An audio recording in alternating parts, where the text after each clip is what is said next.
Hi guys, this is Tip. I'm back. I said I was coming back if I got 15 views. I only got 14, I think. But that's not going to stop me. We're going to keep on going. I'm just going to talk to those who want to listen. Okay? As in the words of my mother, okay. Well, anyway, I hope everyone is well. That's my son in the background. You hear him laughing. He didn't want to take a nap today, so it is what it is. But I'm happy that I'm alive. I'm happy my son is alive. I'm praising God, that I'm here for another day. And what a beautiful day. It was cold. It was cold here in Georgia early, but it turned out to be an absolutely beautiful, sunny day. This is like my third take, though, because my phone ran out of juice, and then I tried to do it directly from YouTube. Then they said, no, we're not going to upload it. I don't know why. So this is my third video, actually, today. This is real life. It is what it is. But I'm going to get my points out, and I'm going to get the information that I want out, okay? I'm determined. This is something I want to do.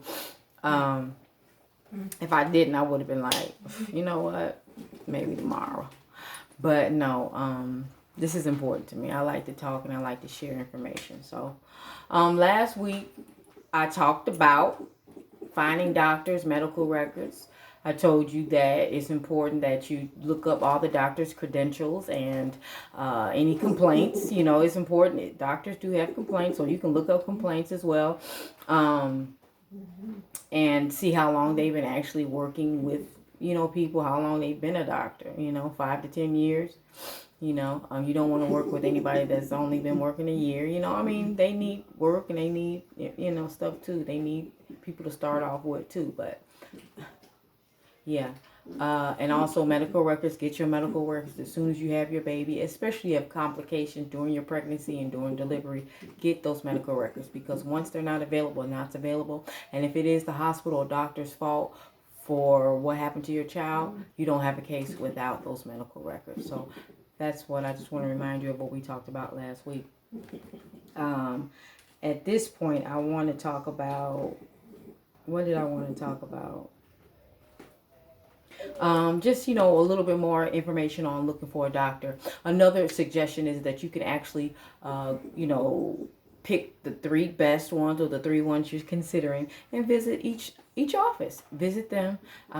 You can talk to the medical receptionist and ask them questions about the doctor, their bedside manner, what type of people they deal with, their temperament.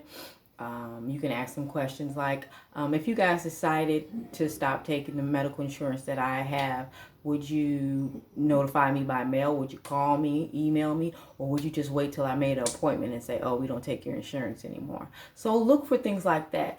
The doctors who are aware of those type of things and care about those type of things, you want to be be around or be connected to doctors like that who are thorough and want to make sure no matter what they're doing right by their patients. Now, everybody's not perfect. Sometimes things happen. Sometimes doctors and hospitals are forced out of certain insurance plans, and it's just something that they didn't want, but it just had to happen, and it happened very, quickly.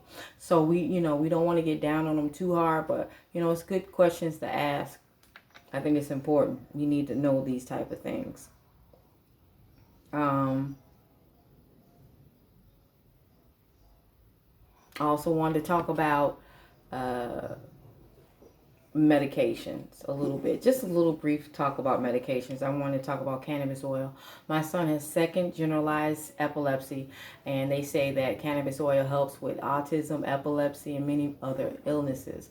A little bit before the current president was elected, actually my son was on a waiting list to get cannabis oil. But after the president was elected, they took the money and allocated to something else. So my son has, as of yet, have not been able to try cannabis oil. And I wanted to know, was there any parents out there, using it, and what you felt about it, your experiences, good, bad? Do you recommend it? Is it worth it? And, I'm willing to definitely try it over synthetic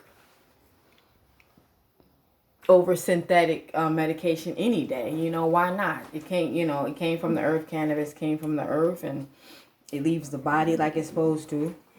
And with the synthetic stuff, you're always taking a chance. So I'm very interested in that, and hopefully in the near future, DeMarco can get some. I also wanted to talk about red flags with your doctor. Make sure you know about your child's illness and just do your research on it, because sometimes doctors are going to try to do things to your child that will hurt them. For example, I had a doctor some years ago for DeMarco. He was much younger then. And I had read up on the flu vaccine, and I found out that it's really not good for special needs children who have epilepsy and other issues. And it can cause more problems or even something worse. And I knew that already. Before the appointment came, it was flu season. I already knew that I wasn't going to give it to him. And I thank God for that. But the doctor, wanted him to get it. And I'm like, no, he's not supposed to get it. No. So I'm going back and forth with the doctor. I want to say a good 10 to 20 minutes. So finally he leaves the room and he goes to get some medical book and starts reading. And then he comes back and he's like, you're right, Mom. He's not supposed to get it. So I said all that to say, stand your ground, know your stuff, and don't let anybody force anything on you. Doctors are well-meaning. They just want to help your child for the most case, but sometimes they're not always right. So you have to know your stuff. Okay. Also, doctors can grow out of your child. And some of the signs are that they're very quick with you and your child. They don't want to really deal with your child. Like, with special needs children, we have to do a lot of work with them, with the doctors, because sometimes they don't want to do things like stick out their tongue and let them look in their ear, or, sit down and stuff like that. So we're really hands-on with the children. And most doctors that really care are going to do whatever they have to do to find out what's wrong with your child or do the checkup or whatever. If they seem disinterested or give up easily, that's a red flag. They've grown out of your child. If they're mean to you or anybody, bringing the child there, or just rude and inconsiderate, or they make you feel like you're bringing your child here for nothing, or they try to make you seem like you suffering from Munchausen's, you need to go. It's time to go.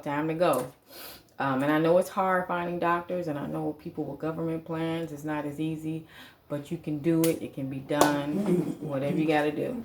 The squeaky wheel gets the oil. So that's what I wanted to say about that. Also, it was an experience that I had that made me, say it's time to go. I wanted my son to go on Big Bert's adventure. And, you have to fill out an application, and then you have to give it to the doctor, and they have to fill out questionnaire. One of the questions was, would the child know what was going on? Would they be aware? Would they benefit? Would they have fun? Blah, blah, skippity whoop.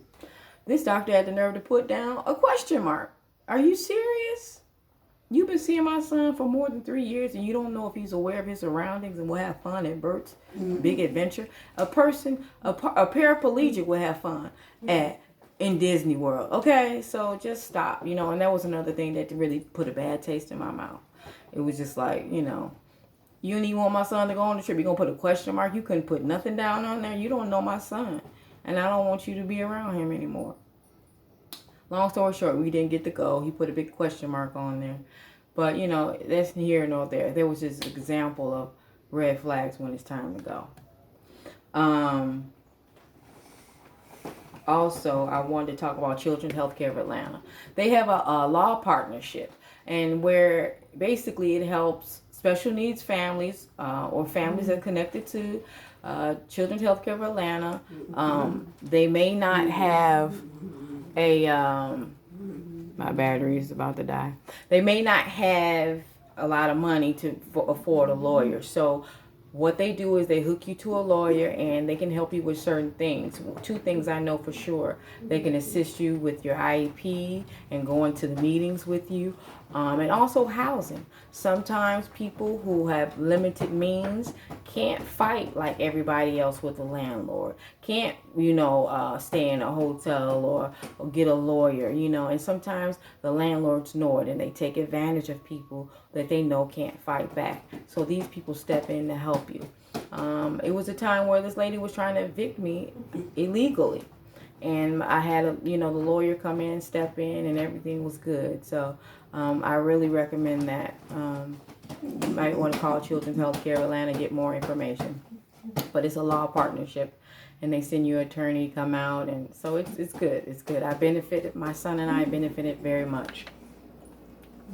I gotta hurry up. My phone about to die again. Everything today has just been off. I'm tired. I got bags under my eyes. That's why. That's why I got these sunglasses on. But it's all good. Okay, now I want to talk about school a little bit. Just a little bit. I want to talk about school pop-ups. When you enroll your child in a daycare or a school, special needs, especially nonverbal children that can't communicate, let them know why, something happened or what. I advise pop-ups. What that is pop-up at the school anytime, without letting them know. Now, I know it's certain rules, regulations, and certain precautions schools are taking now because it's been so many school shootings and so many bad things that's been happening. They're not just letting anybody in the school. So it might be difficult, but I would definitely try it in the beginning. Come without notice and see how they react. See if they let you see your child. See how long does it take to get to the classroom. See what they say. If they got some type of rule, you can't do this, you have to do that. Tell them, I would like to see that on paper. Please, I'll wait in the office until you can give it to me. All that. And then after your first pop-up visit, depending on how it went, you can definitely talk to the teacher on how things can or should be done. Make sure they give you the right information. They might not tell you the truth about it. That's why it's good to read your rights and all that. And I will continue to pop up if allowed. If not, the teacher will tell you, okay, with certain days you can come, then do that. You don't want to, do too much. They're going to say you're doing too much. You don't want to do too much. But I do recommend pop-ups at the school. I do.